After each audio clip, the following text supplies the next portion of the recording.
नमस्कार दोस्तों, मैं हूं धीरज और स्वागत करता हूं आपका study.com के इस ट्यूटोरियल में। आज किस क्लास में भाई, आज हम लोग पढ़ने वाले हैं बिहार बोर्ड के क्लास 12 का जो 100 मार्क्स हिंदी है ना, उसी का एक चैप्टर पढ़ने वाले हैं पोएट्री सेक्शन से, जिसका नाम है उषा। और ये चैप्टर उषा जो है ये लिखा हुआ है शमशेर बहादुर सिंह जी के द्वारा। तो चलो, हमेशा की तरह हम लोग जैसा कि पढ़ते हैं लेखक के परिचय, लेखक के बारे में जानते हैं। तो चलो शुरू करते हैं लेखक से। ओके, लेकिन चैप्टर को शुरू करने से पहले यदि अभी तक आपने हमारे चैनल को सब्सक्राइब नहीं किया है तो सब्सक्राइब कर देना और वीडियो को लाइक जरूर कर देना और शेयर करना तो भाई बिल्कुल भी मत भूलना, ठीक है? ओके। और आप हमारे टेलीग्राम चैनल से भी जुड़ सकते हैं, जहां मैंने पूरे बुक का पीडीएफ डाल दिया है, ठीक है? तो अगर अभी तक आप नहीं जुड़े हुए हो तो टेलीग्राम से जुड़ो, लिंक डिस्क्रिप्शन बॉक्स में दिया गया है। आप ऐसे टेलीग्राम पे भी सर्च कर सकते हो studyWithDheeraj.com, स्टडी विथ धीरज, ठीक है? धीरज का स्पेलिंग ध्यान रखना।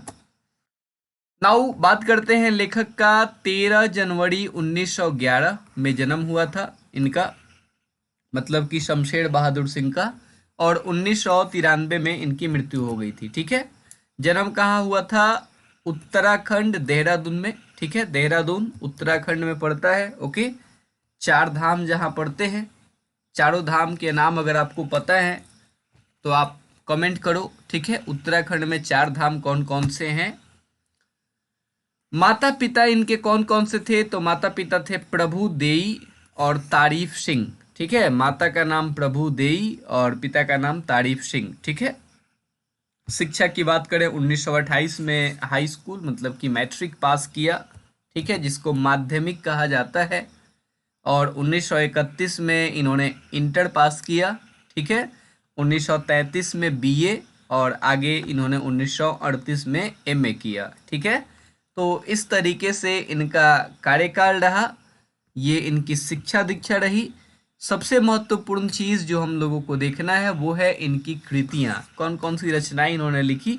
और जैसा कि आपको पता है, लेखक के नाम से डायरेक्ट क्वेश्चन, लेखक के जीवनी से डायरेक्ट क्वेश्चन आपके एग्जाम में आता है, और मुख्य रूप से उनकी रचनाओं से, ठीक है? जैसे डायरेक्ट क्वेश्चन होगा कि उषा जो आपका पद्य है इसके लेखक कौन है, तो उषा के लेखक आपको तो पता ही है, शमशेर बहादुर सिंह। लेकिन आगे जो इस चैप्टर में बुक्स दी गई हैं, जैसे चुका भी नहीं हूं मैं, ये बुक है का नाम है, ये इनकी एक रचना है, एक कृति है। 1975 में ये रचना इनके द्वारा की गई थी। तो पूछ दिया जाएगा आपसे कि चुका भी नहीं हूं मैं, ये किसकी रचना है? इतने पास अपने, ठीक है? ऐसे ही और भी रचनाएं हैं, उदिता, बात बोलेगी, और एक और रचना है काल तुझसे होड़ हाई मायरी, ठीक है? ये 1982 में लिखी गई इनकी रचना है। तो अगर आपने इन सब चीज़ों पे अभी तक नज़र नहीं डाला है, अगर इनको अभी तक नहीं देखा है तो देखो, याद करो, इन सब चीज़ों को, इम्पोर्टेंट है। चैप्टर शुरू करने से पहले चैप्टर के बारे में कुछ बता दूं आपको। इस चैप्टर में, जैसा कि उषा चैप्टर का नाम है, कि आपको पता है उषा किसको कहते हैं? सूर्योदय होता है ना, सूर्योदय से पहले उठते हो आप ना? नहीं उठते हो तो सूर्योदय से पहले उठने की आदत डाल लो, और एक दिन मेरे कहने पे उठो, और सूर्योदय से पहले जो नज़ारा होता है, ठीक है, सूर्योदय से पहले जो दृश्य होता है, सूर्य के उगने से पहले जहां से सूर्योदय होता है उस साइड देखना, बड़ा ही मनोरम सा, बड़ा ही सुंदर सा नज़ारा होता है। सूर्य अभी निकला नहीं हुआ होता है, सूर्य अभी निकल रहा होता है, थोड़ा थोड़ा अंधेरा भी होता है, रात्रि जा रही होती है, और सूर्योदय जो है हो रहा होता है। वो जो समय होता है ना, वो है उषा का काल, ठीक है? मतलब उषा वो टाइम है जो सूर्योदय से ठीक पहले होता है। लेकिन ध्यान रखिएगा कि रात्रि इसमें, रात्रि समाप्त होने वाली होती है और सूर्योदय होने वाला होता है, दोनों में से हुआ कुछ नहीं होता है। ना तो रात पूर्णतः समाप्त हुई होती है और ना ही सूर्योदय हुआ होता है, ठीक है? सूर्योदय से ठीक पहले जब आप आसमान में देखोगे, बड़ा ही सुंदर सा, मनोरम सा दृश्य होता है, और वो नज़ारा कैसा दिखता है, कभी उसको अपनी नज़र से उसको बयां कर रहे हैं, ठीक है? तो चलो देखते हैं कवि क्या कहते हैं। कवि कहते हैं, प्रात नभ था बहुत नीला, शंख जैसे, भोर का नभ, राख से लीपा हुआ चौका अभी गीला पड़ा है। कभी कहते हैं ना कि जब आप सुबह में, प्रातः का मतलब सुबह होता है, जब आप सुबह में नभ के तरफ देखोगे, जब आप सूर्योदय से पहले आसमान को देखोगे तो क्या होगा, वो बहुत ज्यादा नीला दिखाई देगा, शंख के जैसे। किस तरीके से, कैसा नीला दिखाई देगा, शंख के जैसे। भोर का नभ, भोर के आसमान की बात हो रही है, वो बहुत ज्यादा नीला होगा। और ऐसा लगेगा ना कि वो जो उसका नीलापन है, ऐसा लगेगा राख से लीपा हुआ चौका अभी गीला पड़ा है। आपने देखा होगा कि हमारे घर में, मतलब गांव देहात वाले एरिया में, जहाँ हम लोग बिहार से हैं तो इसको समझाने की जरूरत आपको नहीं होगी, ठीक है, कि जैसे राख से, जब चौका का मतलब होता है कि वो जगह, जैसे चूल्हे पे खाना जब बनता है ना, तो चूल्हे पे खाना बनता है तो उसको, मतलब खाना जब सुबह में बनाया जाएगा तो क्या होगा, वो लीपा जाएगा ना उसको, ठीक है। तो लीपने के लिए क्या व्यवस्था होती है, वही राख की व्यवस्था होती है, ठीक है, आपने देखा होगा अक्सर। तो वही यहाँ बोला जा रहा है कि राख से लीपा हुआ चौका अभी गीला पड़ा है। ये कभी कह रहे हैं शमशेर बहादुर सिंह कि जब आप, मतलब सूर्योदय से पहले के जब आप आसमान की तरफ देखते हो तो वो नीला सा आसमान दिखाई देता है, शंख की तरह होता है, और ऐसा लगता है जैसे किसी ने उसको लीप दिया हो, जैसे किसी ने उसको, लीप देने का मतलब पुताई कर देना, ठीक है, जैसे किसी ने उसको लीप दिया हो, किसी ने उसको जो है राख से लीप दिया हो।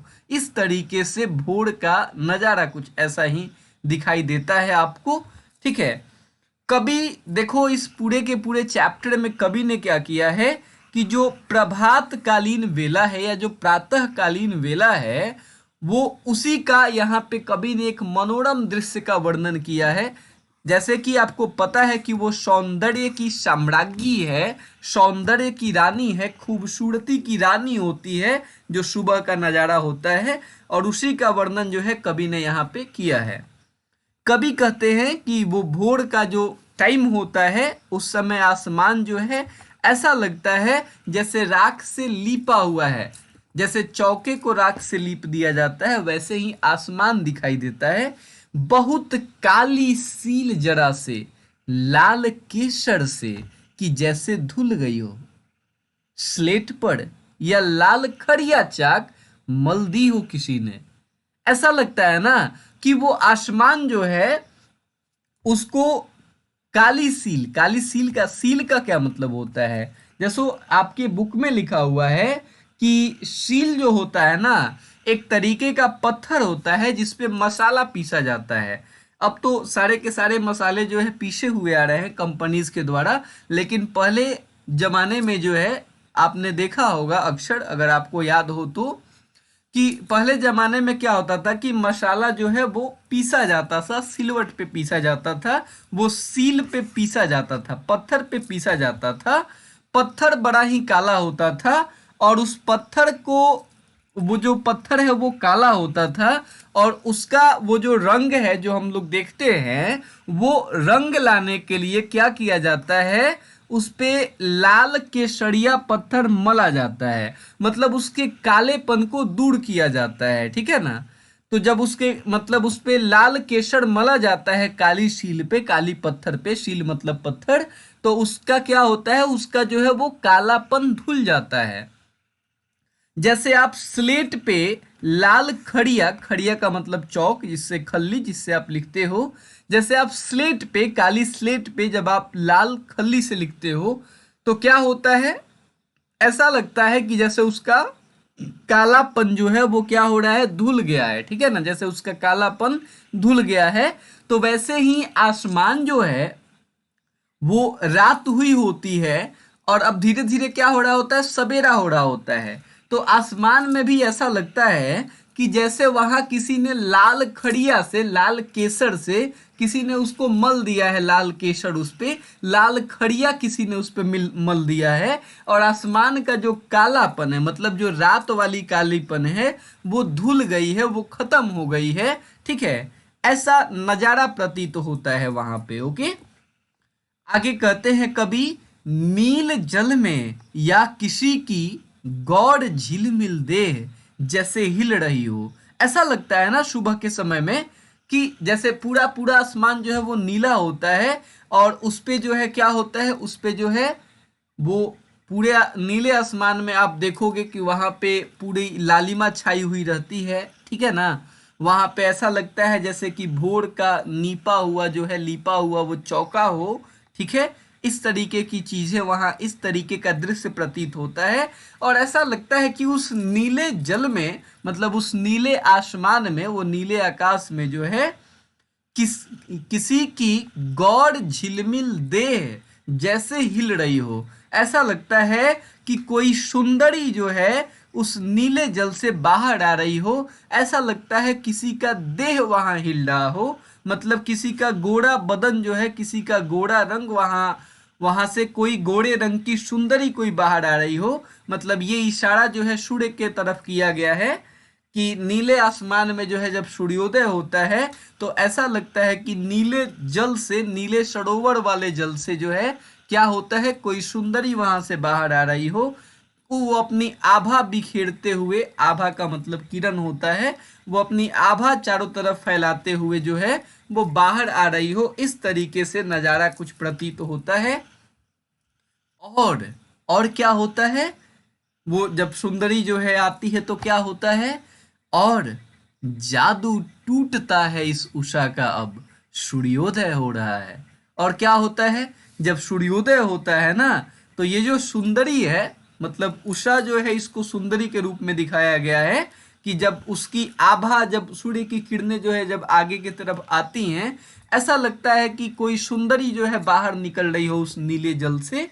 लेकिन जैसे ही क्या होता है, जैसे ही सूर्योदय होता है, वैसे ही ये सारे का सारा जो जादू है, ये उषा रूपी सुंदरी जो है, ये जो उषा है जो यहाँ सुंदरी है, उसका जो जादू है वो सब कुछ टूट जाता है। वो सारी शोभा, वो सारी सौंदर्यता नष्ट हो जाती है और सूर्योदय हो जाता है। उषा का जादू जो है वो खत्म हो जाता है। ठीक है, तो बड़ा ही शानदार सा वर्णन यहाँ पे किया गया है लेखक के द्वारा।